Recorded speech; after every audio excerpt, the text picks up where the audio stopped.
धरती पर कुछ पहाड़ ऊंचाई से नहीं, उम्र से महान होते हैं। जब मिस्र के पिरामिड भी अस्तित्व में नहीं थे, जब इंसान ने इतिहास लिखना भी शुरू नहीं किया था, तब ये पहाड़ खामोशी से धरती की रक्षा कर रहा है। इसका नाम है अरावली। आज अगर आप दिल्ली की जहरीली हवा में सांस ले रहे हैं, अगर हरियाणा और राजस्थान के गांव सूख रहे हैं, अगर जमीन के नीचे से पानी गायब होता जा रहा है, तो इसकी वजह सिर्फ प्रदूषण नहीं है, इसकी वजह है एक पहाड़ का टूटना। अरावली पृथ्वी की सबसे पुरानी जीवित पर्वतमाला है, एक ऐसी प्राकृतिक दीवार जो हजारों वर्षों से थार के रेगिस्तान को रोकती रही है, बारिश को जमीन में उतारती रही है और उत्तर भारत को रेगिस्तान बनने से बचाती रही। लेकिन सवाल ये है, अगर अरावली इतनी जरूरी है तो इसे बेकार जमीन क्यों कहा गया? अगर ये हमारी ढाल है तो इसकी छाती पर बुलडोजर क्यों चले?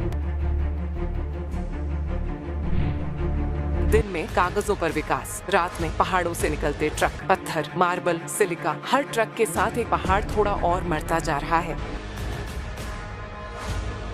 साल था 2002 जब सुप्रीम कोर्ट ने साफ कहा अरावली में खनन बंद करो, लेकिन असली खेल यहीं से शुरू हुआ, जब पहाड़ को पहाड़ मानने से इनकार कर दिया गया, जंगल को जंगल नहीं कहा गया और संरक्षण को विकास में बाधा कहा गया। कागजों में पहाड़ गैर पहाड़ बन गए, जंगल राजस्व भूमि बन गए और जमीन पर फार्म हाउस उगाए। लग्जरी सोसाइटी खड़ी हो गई, रिसोर्ट्स चमकने लगे और अरावली हर दिन थोड़ी और कमजोर होती गई। वैज्ञानिक चेतावनी दे रहे हैं, अगर अरावली नष्ट हुई तो हवा जा सकती है और शायद हम भी। ये सिर्फ एक पर्यावरणीय संकट नहीं है, ये एक मानव अस्तित्व का अलार्म है।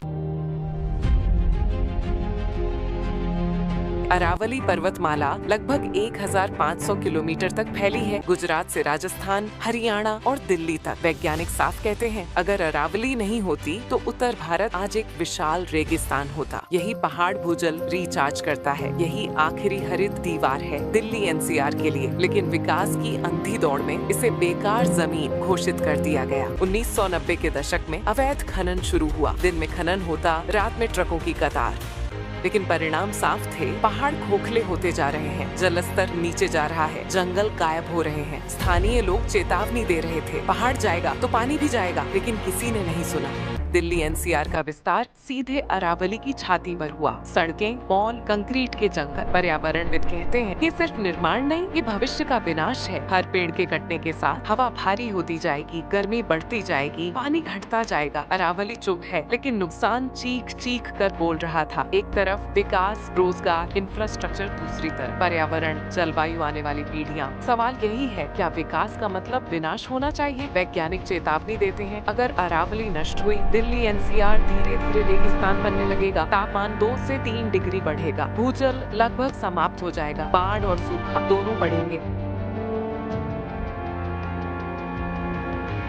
लेकिन अब भी देर नहीं हुई है, जरूरत है सख्त कानूनों की, ईमानदार क्रियान्वयन की और सबसे जरूरी जनता की जागरूकता की।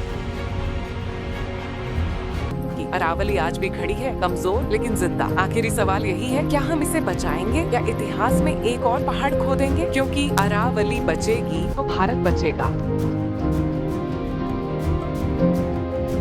जब पहाड़ बोलते हैं तो धरती कांपती है और जब हम नहीं सुनते तो इतिहास रोता है।